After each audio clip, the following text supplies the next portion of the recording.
ನಮಸ್ಕಾರ ಬಂಧುಗಳೇ, ಮತ್ತೊಮ್ಮೆ ಎಲ್ರಿಗೂ ನಮ್ಮ ಯೂಟ್ಯೂಬ್ ಚಾನಲ್ಗೆ ಸ್ವಾಗತ.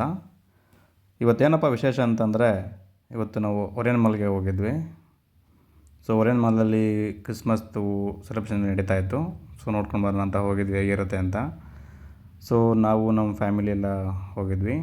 ಸೊ ನೋಡಿ, ನಮ್ಮ ಶ್ರೀಮತಿ ಅವರು ಒಳಗಡೆ ಎಂಟ್ರಿ ಆಗ್ತಾಯಿದ್ದಾರೆ. ಸೊ ಅದರಿಂದ ಹಂಗೆ ನಮ್ಮ ಅಕ್ಕನ ಮಗ ಮತ್ತು ನನ್ನ ಶ್ರೀಮತಿ ಅವ್ರ ತಮ್ಮ, ಸೊ ಎಲ್ಲರೂ ಹೋಗಿದ್ವಿ. ಒಳಗಡೆ ಎಲ್ಲ ಗಿಫ್ಟ್ ಹ್ಯಾಂಪರ್ಸ್ ಎಲ್ಲ ಇದು ನೋಡಿಕೊಂಡು, ಸೊ ಶಾಪ್ಸ್ ಎಲ್ಲ ನೋಡ್ಕೊಂಡು ಹಂಗೆ ಒಳಗಡೆ ಎಂಟ್ರಿ ಆಗ್ತಾ ಹೋಗ್ತಾ ಗ್ರೌಂಡ್ ಫ್ಲೋರೆಲ್ಲ ನೋಡಿಕೊಂಡು, ಸೊ ಮೇಲ್ಗಡೆ ಎಲ್ಲ ನೋಡಿದ್ವಿ. ಒರಿಯನ್ ಮಾಲ್ಗೆ ಹೋದರೆ ಏನು ತಿನ್ನೋಕ್ಕಾಗದೆ, ಒರಿಯ ಬಿಸ್ಕೆಟ್ ತಿನ್ಕೊಂಡು ಬಂದ್ವಿ. ಸೊ ಬೇರೆ ಏನೂ ತಿನ್ನೋಕ್ಕಾಗತ್ತೇಳಿ ನಮ್ಮ ಕಡೆಯಲ್ಲಿ ಒರಿಯನ್ ಮಾಲಲ್ಲಿ ನೋಡ್ಕೊಂಡು ಹಂಗೆ ಕ್ರಿಸ್ಮಸ್ ಸ್ಟ್ಯಾಚ್ಯೂ ಎಲ್ಲ ಇಟ್ಟಿದ್ರು. ಕ್ರಿಸ್ಮಸ್ ಹೌಸ್ ಎಲ್ಲ ರೆಡಿ ಪ್ರಿಪ್ರೇಷನ್ ಮಾಡ್ತಾಯಿದ್ರು ನಾವು ಹೋದಾಗ. ಸೊ ಕ್ರೌಡು ಸುಮ್ಮನೆ ಅಷ್ಟೇನೇನು ಇರಲಿಲ್ಲ. ಇವತ್ತು ನಾವು ವೀಕ್ಡೇಸಲ್ಲಿ ಹೋಗಿದ್ವಿ, ತುಂಬ ಕಡಿಮೆ ಇತ್ತು. ಸೊ ಆ ಕಡೆ ನೋಡಿರ್ತೀರ, ಇದೆಲ್ಲ ಬ್ಯಾಕ್ ಸೈಡ್ ಎಲ್ಲ ಬ್ಯಾಕ್ ವಾಟರ್ ಹತ್ರ ಎಲ್ಲ ಸ್ಟ್ಯಾಚ್ಯೂ ದೊಡ್ಡ ಟ್ರೀ ಎಲ್ಲ ಮಾಡಿ, ಕ್ರಿಸ್ಮಸ್ ಟ್ರೀ ಎಲ್ಲ ಮಾಡಿ, ಸೊ ವಾಟರ್ ಗೇಮ್ಸಿಂಗೆಲ್ಲ ಗಿಫ್ಟ್ ಹ್ಯಾಂಪರ್ಸ್ ಎಲ್ಲ ರೆಡಿ ಮಾಡಿದರು. ಸೊ ಅದೆಲ್ಲ ನೋಡ್ಕೊಂಡು ಹಂಗೆ ಇವತ್ತು ವಿಶೇಷ ಏನಪ್ಪ ಅಂತಂದರೆ, ಈ ಸಲ ಮಾಡಿರೋದು ಒರಿಯನ್ ಮಾಲಲ್ಲಿ ಎಲ್ಲ ಒಂದು ವೇಸ್ಟಿಂದ ಒಂದು ಸ್ಟ್ಯಾಚ್ಯೂ ಮಾಡಿದ್ದಾರೆ.